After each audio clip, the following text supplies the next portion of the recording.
So it looks like I'm late to the discussion, but I've finally seen Shazam Fury of the Gods. I don't think I need to be a critic or a box office analyst to tell you that it wasn't great. Now, besides the fact that Zachary Levi is playing a 17-year-old kid with the mentality of a 12-year-old, or that before the film was released, it was announced that the DCU was rebooting, basically telling everyone that this will probably be the last installment in this version of Shazam, of a god-awful Skittles product placement. This film just feels soulless. Why is that?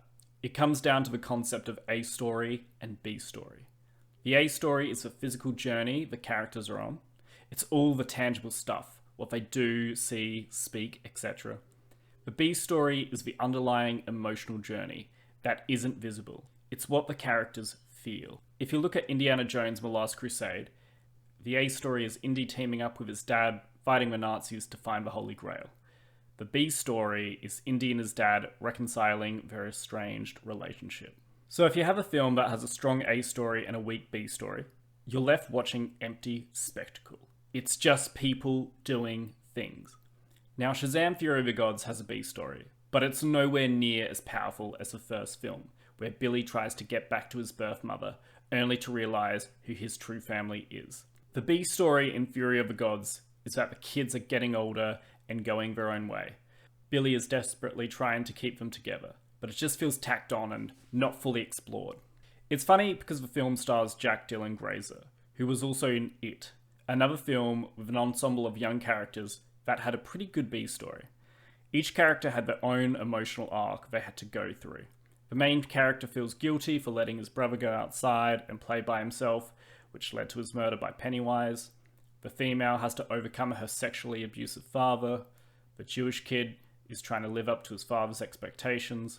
The overweight kid is trying to gain confidence. The hypochondriac kid overcomes his mother, who makes him think that he's unwell. The black kid who has survivor's guilt after his family was burned alive in their house. By overcoming Pennywise, the kids are overcoming their own personal struggles. Shazam has none of these character arcs. The older sister wants to go to college, Jack Dylan Grazer wants a girlfriend, and one of them is gay for that one scene. So what could have been done to fix this film? The first option is that the filmmakers dedicated more screen time to giving each of these characters a meaningful arc. However, this would in turn have bloated the runtime, and suddenly it wouldn't be a fast, family-friendly romp. The second option would be to just focus on Billy Batson.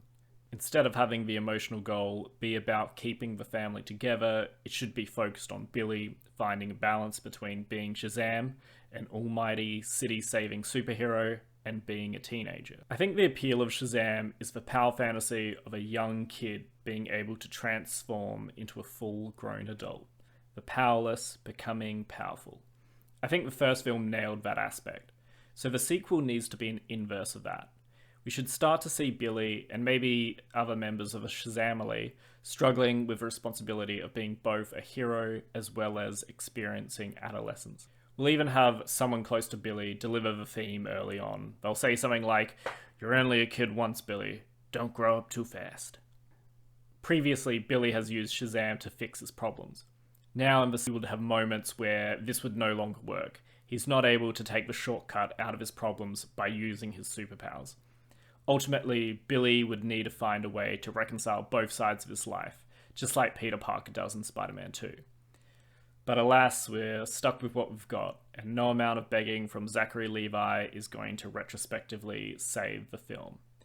I think the paradox of most blockbuster movies is that they transport us to unreal places or unreal situations, but ultimately audiences want to relate to the characters and feel something real. I came across this quote on Reddit Screenwriting recently. Plot is a tool to put the characters on an emotional journey, but it's the emotional journey itself that stays with us. Yeah, Shazam Fury of the Gods isn't going to stay with us.